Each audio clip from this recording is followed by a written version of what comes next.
भारत में ऐसे लोग हैं जो अपनी तंत्र विद्या की प्रैक्टिस करते हैं पेड़ों पर। क्या आपने सुना है? वो तंत्र विद्या का अभ्यास करते हैं जिसके लिए उन्हें कोई चाहिए होता है। वो वाकई पेड़ों से खून निकाल देते हैं, लाल खून। मैंने इसे अपनी आंखों से देखा है। वो पेड़ों के साथ तमाम तरह की चीजें करते हैं। तो सोचिए, अगर आप ऐसे पेड़ को काटें, वो एक बहुत ही सताया हुआ पेड़ होगा। अगर वो किसी के घर में पहुंच जाए जहां एक भोला भाला परिवार इन चीजों की पहचान करना नहीं जानता, वो उन्हें वाकई नुकसान पहुंचा सकता है। आमतौर पर भारत में कारपेंट्री पारंपरिक रूप से सिखाई जाती है। आज बेशक इसे स्कूलों में सिखाया जा रहा है। एक विशेष समुदाय जिसे आमतौर पर दक्षिण भारत में आचारी कहते हैं, वहां उन्हें सिखाया जाता है कि लकड़ी को कैसे महसूस किया जाए।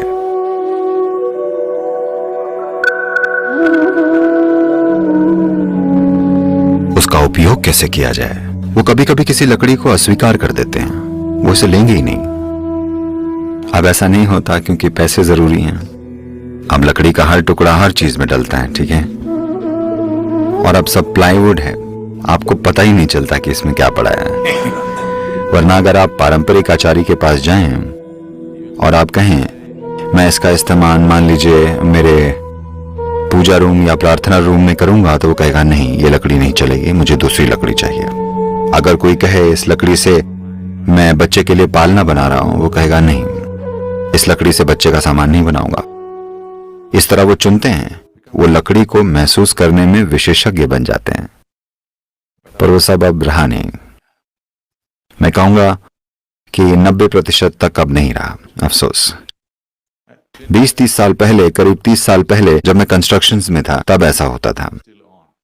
अब होता यह है कि सब काट कर पैक कर दिया जाता है, कोई परवाह नहीं करता।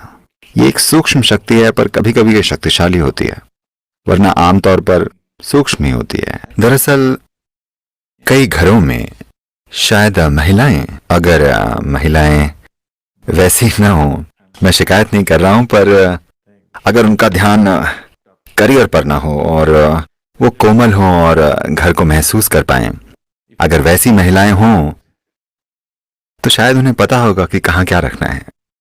उन्हें सोचना भी नहीं पड़ेगा। असल में बिना तर्क से सोचे वो चीजें कुछ इस तरह से रख देंगी कि ये अच्छा महसूस हो, कि ये घर में अशुभ शक्ति ना बने। मुझे यकीन है कई महिलाएं इन चीजों के प्रति संवेदनशील हैं। शायद वे इस बारे में सचेत ना हो, क्योंकि मैंने मेरी एक चाची को देखा है। वो घंटों चीजों की जगह बदलने में बिताती थी, थोड़ा इस तरह, थोड़ा सा ऐसा, थोड़ा सा वैसा, जब तक उन्हें ठीक ना लगे। मैं भी ऐसा ही हूं। मुझे भी चीजें यहां वहां रखनी होती हैं। चीजें ठीक से रखी जानी चाहिए, क्योंकि जो संवेदनशील हैं उनके लिए एक सच्चाई है। तो जीवन के बहुत बहुत बहुत से आयाम हैं।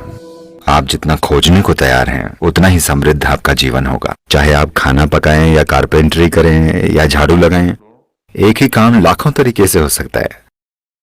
हाँ, वही काम लाखों तरीकों से हो सकता है।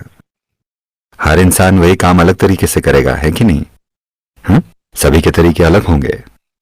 तो आप ध्यान ना दें तो कुछ नहीं है, कुछ भी नहीं है। सब कुछ मिट्टी और पत्थर ही तो है।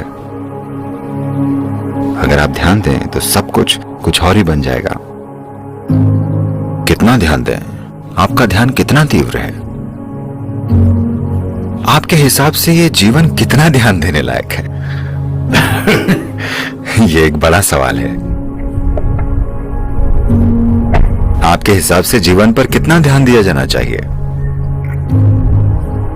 कितना? जितना हो सके उतना, है ना? अगर आप ध्यान दें तो सब कुछ आकर्षक है, सब कुछ शानदार है, सब भव्य है,